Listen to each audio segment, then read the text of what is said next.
دیکھتے ہی کیا expressions impressions تھے خان صاحب کے، کیونکہ کافی طویل عرصے بعد آپ کی خان صاحب سے 1-to-1 ملاقات ہوئی ہے؟ میں نے بالکل خان صاحب کو دیکھا ہے اور ملاقات کے لیے، اب تفصیلی ملاقات کے لیے میں دوبارہ کورٹ جاؤں گا.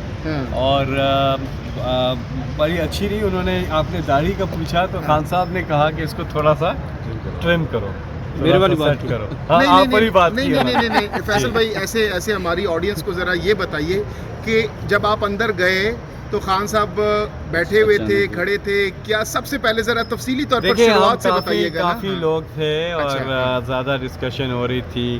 وہ آگے کا لائے عمل دے تھے، پشاور پروٹیسٹ کے حوالے سے بات کر رہے تھے، انسٹرکشنز دے رہے تھے، کیسز کے حوالے سے وکلاء کے ساتھ ڈسکشن ہو رہی تھی. وہ آئے اور اسی طرح جس طرح ان کا ہوتا ہے زبردست ایک جذبہ. ہم لوگ پہلے سے بیٹھے ہوئے تھے، اباؤٹ 10-20 پیپل. تو وہ آئے، ان کا وہی انہوں نے پہنا ہوا تھا ٹراؤزر اور ٹی شرٹ، اور آئے اور بیٹھے زبردست. اور انہوں نے گفتگو شروع کی اور بتایا کہ یہ کرنا ہے، یہ کرنا ہے. ایک ایک چیز وہ بتا رہے تھے اور انہوں نے اپنے پاس کوئی چیزیں نوٹ بھی کی ہوئی تھی تو اس سے وہ بتا بھی رہے تھے. تو سب کو بتا رہے تھے، ڈسکشن ہو رہی تھی، مشاورت ہو رہی تھی. تو اس بیچ پھر جب پولیس والے بار کہہ رہے تھے کہ میٹنگ کا ٹائم ختم ہو، جیسی میٹنگ شروع کہتے ٹائم ختم ہو گیا. لیکن بہرحال جب وہ گفتگو ہوئی اس کے بعد جب وہ جانے لگے تو اب فاصلہ ہوتا ہے نا جی، اس میں فاصلہ ہوتا ہے تھوڑا سا، بیچ میں ٹیبل ہوتی ہے، فاصلہ ہوتا ہے. تو جب فاصلہ تھا تو آپ ایسے ہاتھ نہیں ملا سکتے. لیکن میں بات چیت ہوئی ان سے بیچ میں، تو ان سے میں نے ایک تو شکریہ ادا کیا کہ سینٹ کا انہوں نے دوبارہ سے مجھے موقع دیا، تو انہوں نے کافی مجھے اس پہ پذیرائی کی اور میں نے ان کا شکریہ بولا. اس کے بعد پھر کہتے ہیں کہ میں وہ اٹک میں جب تھے تو میں نے قرآن پاک کی ایک اسد صاحب کی اور ایک اور سیل نیکٹر مبارک پوری کی کتاب بھیجی تھی، تو انہوں نے پوچھا پڑھ لی، کہتے ہیں ہاں زبردست. اس کے بعد جب وہ جانے لگے تو میں نے ان کو کہا، آواز دی خان صاحب کہ ہاتھ تو ملائے. تو خان صاحب پھر واپس آئے اور انہوں نے پھر آگے ہوں ہاتھ ملایا، جو ان کا انداز ہوتا ہے آپ کو پتہ ہی ہے. تو اچھا لگا بہت. اور میٹنگ کے لیے اتفاق دوں گا. جی تو داڑھی کا آپ نے کہا کہ انہوں نے کہ تھوڑی ٹرم کر لو، اس حوالے سے بھی بتائیے گا کیا کہا انہوں نے؟ داڑھی کا بار بار پوچھ رہے ہیں. نہیں وہ میں نے شروع میں انٹرپٹ کر دیا تھا نا، تو خان صاحب کی بات لوگ سننا چاہ رہے ہیں. نہیں انہوں نے دیکھا تو انہوں نے کہا یہ تھوڑی سی اس کو ٹرم کرو تھوڑی سی، یہ خان صاحب نے بولا ہے. ایک تو آپ نے آگے سے کیا کہا؟ میں نے سن لیا. آپ انشاءاللہ آپ بتائیں، مشاورت کریں. خان صاحب نے بولا ہے تو ابھی ٹرم کرواؤں گا انشاءاللہ.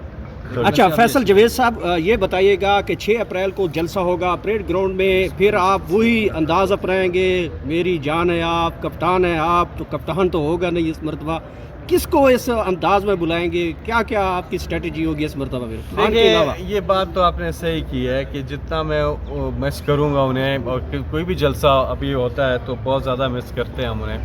اور یہی ہے کہ بہت جلد وہ انہی سیڑھیوں سے اوپر آ رہے ہوں اور میں کہوں انتظار کی گھڑیاں اب ختم. تو جس کا انتظار تھا وہ آگے ہیں، تو انشاءاللہ بہت جلد ہوگا ایسا.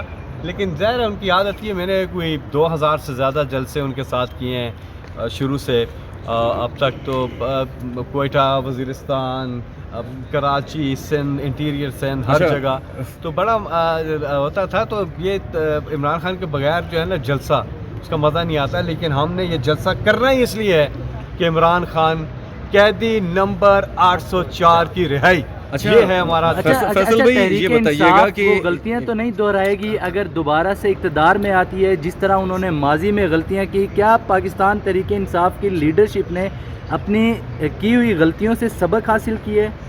دیکھیں آپ کن غلطیوں کی بات کر رہے ہیں، پہلے تو وہ اسٹیبلشمنٹ کی مدد سے اقتدار میں آنا. ایک سیکنڈ میری بات یہیں پہ رک جائیے گا. 2013 کے الیکشن پہ چلے جائیں اور 2018 پہ، ابھی میں کیس کے اندر جا رہا ہوں، واپس آ کے تفصیلی بات کروں گا. 2013 اور 2018 میں آپ کیمپین ٹریل دیکھیں عمران خان کا، عوام کی پذیرائی دیکھیں، پولنگ سٹیشنز جا کر وہ فوٹیجز دیکھیں، وہ کراچی کے پولنگ سٹیشنز دیکھیں، وہ ویل چیئر پہ لوگ پہنچ رہے ہیں، وہ عمران خان کے لیے ووٹ ڈال رہے ہیں. دھاندلی ہوئی 2013 میں، کس نے گواہی دی؟ Supreme Court of Pakistan, justice Nasir ul-Mulk کی سربراہی میں جو بینچ بنا تھا، اس نے تفصیلی تحقیقات کی اور 21 سے زیادہ فائنڈنگز دیں، 40 سے زیادہ بلکہ فائنڈنگز دیں، اور اس میں بتایا کہ کس طرح سے سسٹمیٹک دھاندلی ہوئی ہے. 2013 کی بات کر رہا ہوں، تب بھی عمران خان نے آنا تھا. پھر 2018 میں